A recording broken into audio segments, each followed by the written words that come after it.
एक दिन श्री गुरु नानक देव जी अपने नगर से बाहर गए। वहाँ एक साधु शहर के बाहर बैठा हुआ था।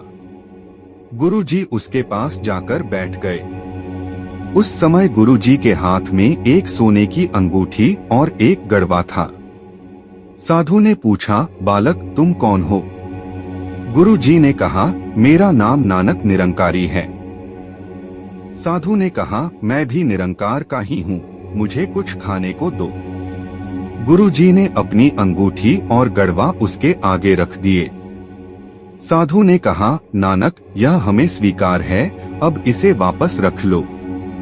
गुरु जी बोले, जो एक बार वचन दे दिया जाए उससे मुकरना नहीं चाहिए। यह सुनकर साधु बोला, नानक तुम ही सच्चे निरंकार हो।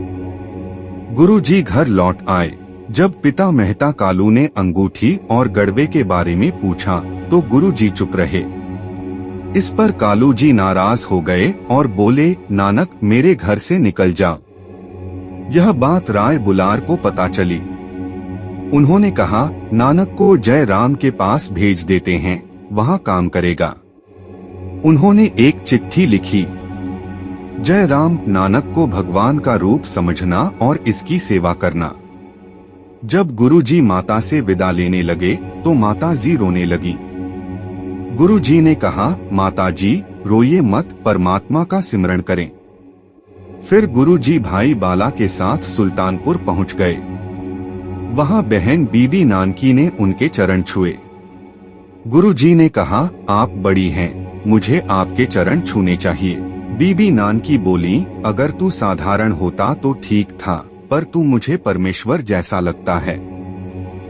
तभी जय राम आए और गुरुजी के चरण छूने लगे। गुरुजी ने कहा, यह कैसी रीति है?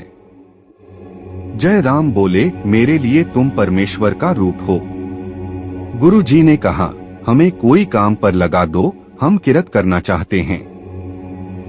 जय राम ने कहा, मैं तुम्हें नवाब दौलत खान लोदी के मोदी खाने में काम दिला देता हूँ।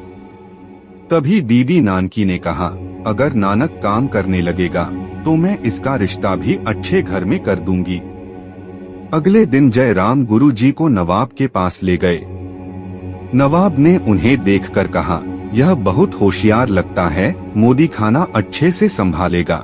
इस तरह गुरु नानक देव जी को काम मिल गया और बीबी नानकी बहुत खुश हुई। अगर आपको यह कथा अच्छी लगी हो तो इसे लाइक और शेयर करें। कमेंट में वाहे गुरु जरूर लिखें और ऐसी ही कथाएं सुनने के लिए चैनल को सब्सक्राइब